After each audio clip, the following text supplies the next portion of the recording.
Guten Abend, liebe Zuschauerinnen und Zuschauer. Ich begrüße euch herzlich zum heutigen Panorama aus Thun. Wir haben folgende 2 Beiträge für eure Sendung. Eine Crowd-Invest-Kampagne gegen das Dorfladensterben und der Saisonauftakt im Theater Matte. Bei den auffallend grünen Dorfläden von Rüedu gibt es neu nicht nur Gemüse und Früchte, sondern auch Aktien zu kaufen. Das gerade direkt an der Selbstcheckout-Kasse. Der Max Saladin hat beim CEO Jürg Buri nachgefragt, wie das zustande kam.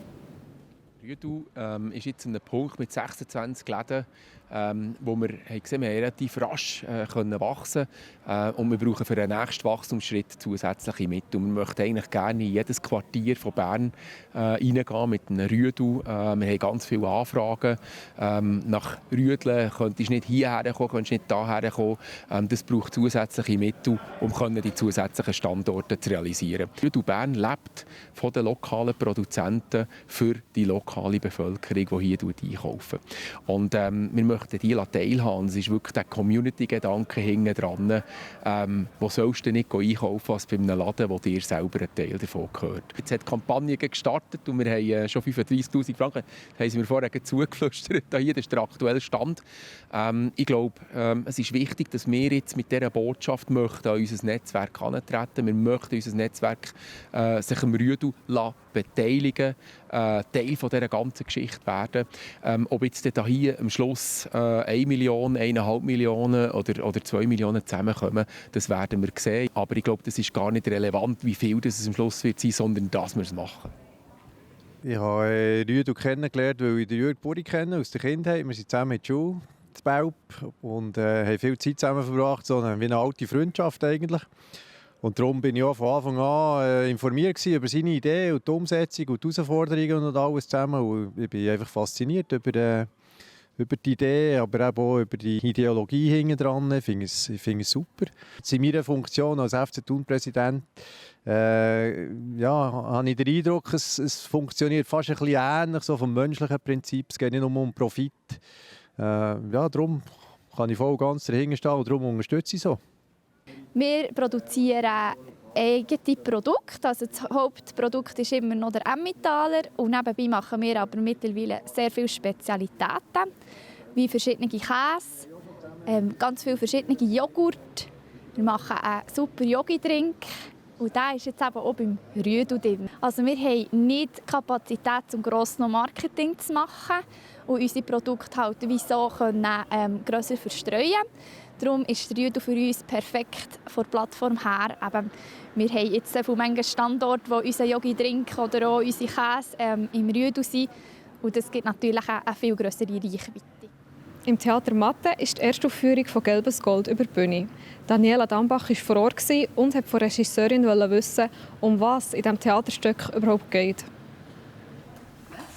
Wenn ich zuerst sage, das Teenie dir auch. In jeder Pause bist du aufs WC gegangen und hast echt alle den Brechreiz provoziert. Corinne Thalmann, um was geht es bei «Gelbes Gold»? Bei «Gelbes Gold» geht es um Veränderungen, die das Leben einem herbringt und vielleicht Pläne durcheinander bringen. Es geht darum, dass man sich manchmal nach dem richten muss, was das Leben einem auftischt. Es geht um Pommes frites, es geht um Zuversicht und Hoffnung und darum, dass manchmal der Zufall, das Schicksal oder eben das Universum vielleicht einen anderen Plan hat als das, was man selber hat gedacht. Du machst jetzt zum 5. Mal Regie. Wie tust du das Beste aus diesen Schauspielern herauskitzeln? Etwa mit Pommes frites? Gute Frage und gute Antwort, ja. Zum Teil gibt es auch Pommes frites. Also jetzt bei dieser Produktion haben wir tatsächlich Pommes frites gegessen, manchmal bei der Probe. Ich probiere eigentlich, dass wir zusammen verstehen, um was es geht, was die Figur, was da irgendwie innere Prozesse von diesen Figuren sind, was die Figuren bewegt, was sie verbindet, was sie trennt, was sie motiviert und antreibt. Und so eigentlich immer wie näher daher zu kommen, so herauszufinden, was da alles unter diesen Szenen, die man dann sieht, liegt. Und so probiere ich eigentlich, wie das möglichst nach der Realität herzuholen. Genau. Was ist jetzt dein Resümee so nach der Probe, rund 1 Woche vor der Premiere? Ich bin zuversichtlich, genauso wie das Stück soll hinterlassen. Ich bin gespannt, was sich noch alles entwickelt in dieser Woche. Wir machen jetzt eigentlich mehrheitlich Durchläufe und ich tue dann detailliert auswerten. Also wir machen keine Detailproben mehr. Das ist auch der Plan. Von dem her freue ich mich auf das, was alles kommt und hoffe, dass wir so gut wie möglich mit möglichst wenig Überanstrengung durchkommen. Also Pommes frites haben eigentlich etwas Philosophisches. Gibt es denn da vielleicht auch Pommes frites bei der Premiere? Ich hoffe es. Leider liegt es ist nicht in meiner Macht, zu bestimmen, was es da gibt. Aber ich hoffe, dass es Pommes frites gibt.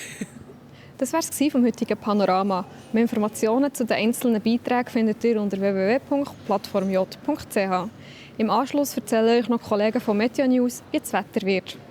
Ich danke euch vielmals für zuzuschauen. Ade miteinander. Das Wetter wird euch präsentiert von Made in Bern.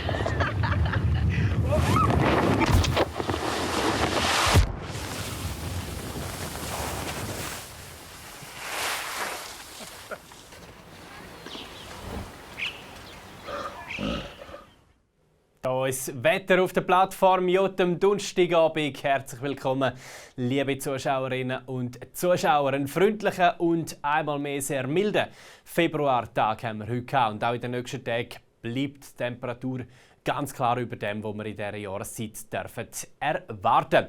Morgen im Laufe des Tages haben wir ein paar ausgedehnte Wolken, die hier von Südwesten her über die Alpen reinziehen. Es bleibt aber meistens trocken. Und neben diesen Wolken gibt es immer wieder ein bisschen Platz für die Sonne. Schauen wir uns die Wetterkarte vom morgigen Freitagvormittag an. Und da sehen wir eben die ausgedehnten Wolkenfelder, die durchziehen. Wir sehen aber auch, dass es meistens trocken bleibt und dass dazwischen ein bisschen Sonne wird geben. Und wir starten am Freitagmorgen auch schon mit positiven Temperaturen und damit ziemlich mild in den Tag hinein. Gegenüber dem Vormittag ändert sich am Nachmittag wenig. Es bleibt wechselnd bewölkt mit ein bisschen Sonne, meistens auch trocken und die Temperaturen sehr mild für die Jahreszeit mit etwa 13, 14 Grad. Plus 6 Grad haben wir auf 2000 Meter. Am Samstag kann es einzelne Regenspritzer geben mit einer schwachen Störung, eher ein wechselhafter Tag. Am Sonntag trocken, in den Bergen recht sonnig, über dem Flachland hat es teilweise Hochnebel und Anfang Woche dann eine neue Störung. Da gibt es auch wieder ein bisschen Regen. Die Schneefallgrenze am Montag bei etwa 1500 Meter, am Dienstag ein paar Schneeflocken bis gegen 1000 Meter. Die Temperaturen gehen leicht retour zum Wochenstart, aber nachher steigen sie langsam auch schon wieder an und ab der Wochenmitte wird es dann auch wieder ein bisschen stabiler. Das war vom Wetter hier auf der Plattform J. Danke fürs Zuschauen und einen ganz schönen Donnerstagabend.